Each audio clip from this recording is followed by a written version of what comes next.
Hi guys, it's Michelle. Welcome back to my cooking channel. Today we're going to make ají de gallina.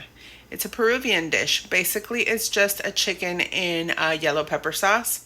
And you might think, hey, gallina means hen. Where did the chicken come from? Chicken is more readily available nowadays and it's a lot easier to cook than a hen. So the dish used to traditionally be made with hen or gallina, but now it's made more commonly with chicken. So come join me in my kitchen as I cook. The ingredients today are yellow peppers. These I got at our international market here. They're actually frozen. That's why they look so shiny. They're thawing out, but they're still kind of frozen. These are native to Peru. They're ají amarillo, yellow pepper. We're going to use bread. I don't have any other bread, so sliced bread it is. We're going to use rice, minced garlic. I have panca pepper paste, ají panca. I have potatoes, eggs, a carrot, some celery. I have chicken breast, some pecans, however you call them. I have some calamata olives, cumin, evaporated milk, a red onion, and some Parmesan cheese. In this pot, I've put 2 of the chicken breasts. I put maybe a quarter, if even, of the red onion, some celery stalks, carrots, and I'm going to add some salt to it so we can cook down the chicken. We're going to boil it down and then let it cook maybe 10 minutes or so because we're going to finish cooking it in the sauce. We're also going to boil 2 eggs, and this is going to be part of our garnish. All right, before I set off my smoke alarm, I'm going to use some oil in a hot pan. That pan is very hot. Hold on. Again, I took it off the heat for a little bit. So to a hot pot, I'm going to put some garlic. You squeeze in as little or as much garlic as you want. And don't have this too hot because you're going to burn your garlic and then everything's going to be bitter. You have to start over. So I'm just going to cook this just a little bit. It's getting fragrant. Oil is popping everywhere. Cooking is fun, guys. And then to this, I'm going to add 2 cups of rice. I have basmati rice right now, so that's what I'm adding. Ooh, it smells delicious. You can smell that garlic. It's just so fragrant. And for some reason, I think I'm in a Chinese restaurant, and I know I'm not because, come on, I'm making garlic rice. My little one's running around the whole kitchen. So, to this garlic rice right now, I'm going to add a teaspoon of salt. We just want to get this cooked down for about a minute, just to start the cooking process on the rice. And then we're going to add water. Now I'm going to add 4 cups of water to our rice. I'm going to wait for this to come to a boil, and I'm going to cover it and let it cook down for 20 minutes. Okay, so now our water's coming to a boil. I'm going to cover it, and we're going to put it on low and cook for 15-20 minutes. So I'm boiling my potatoes, and I'm going to put some salt in there just so the potatoes can be salted.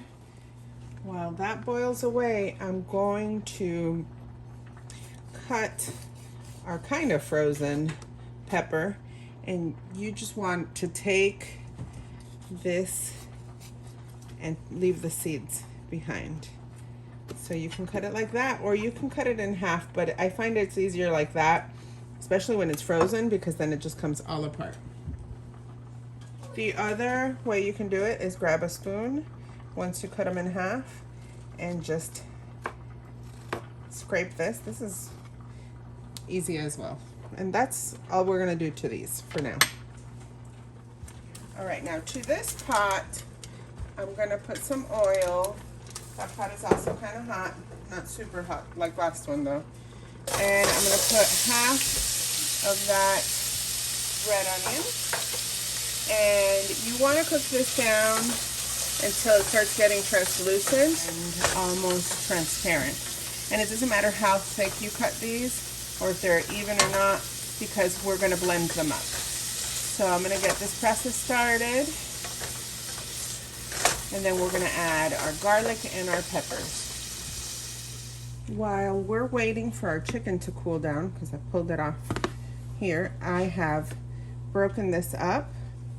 The bread, I just broke it up into little pieces, and I'm going to put some of that broth that we cooked the chicken in, just so the bread can start getting soft and mushy. Alright, so I've ended up browning some of this, well, browning the onions because I had to step away for a minute. I'm gonna put some pepper, garlic. I'm just gonna squeeze. I'm guessing that's a tablespoon maybe. Nope, come on. Tablespoon of garlic. And then to this, I'm going to add some cumin. I'm going to put maybe a 1/4 teaspoon of cumin. And we're going to cook that down a little bit. Let those flavors combine. I'm bringing the heat back up. I had brought it down to low. So I'm bringing the heat back up so the flavors of the garlic can start incorporating with everything. The flavors, once you toast the cumin, are really, really good. And then we're going to add some of our ají panca, the panca pepper paste that I showed you earlier.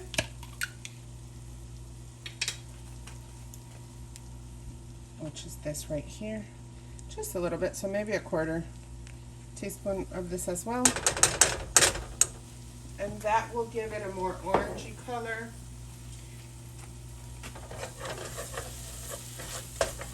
Because it's going to turn, all of it's going to be like a yellow paste, almost like that cheese sauce for the appetizer papa a la huancaína. Or papa a la huancaína. So to this, I'm going to add our peppers.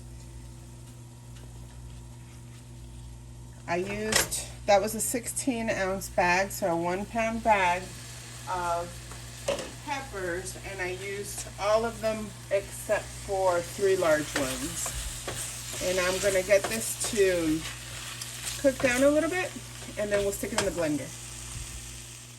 Alright, to this I'm going to add 4, I think it's 4 or 5 chopped pecans, and I'm just going to start toasting them down. Everybody's going to tell you their way. This is the right way of doing this. This is the wrong way of doing this. This is just my way of cooking this dish, guys. If you guys want to cook it differently, these are just guidelines. Okay, and the most common things used. Once your chicken has cooled, you want to begin to shred it. Mine is not 100% cool, but we can start shredding it. Traditionally, they make it very thin, like this. I like it a little thicker. I'm gonna shred mine a little thicker, kind of like this. You can also do this with a knife, or a fork, sorry, not a knife. You can use it, the egg beater, people use that. You can shred it with that fancy shred thing for the chicken. That's what I'm gonna call it, fancy shred thing for the chicken from Amazon. So to this, so we can get more flavor out of it. So I think we put it on low and put it back on high a little bit. I'm going to add some of the stock that we boiled that chicken in, just to soften things up a little bit. And I'm going to stick it in the blender so we can get this all nice and blended. Alright, that softened up a little bit. And I'm going to add this to my NutriBullet. I already put the bread, that's all mushy. I spared you from that view. And hold on. Okay, that's better so you can see what I'm doing. And I'm just essentially putting that in here. And we're going to blend it up. I'm going to use a little bit more of that stock or that broth that we cooked our chicken in. And I'm going to blend this up.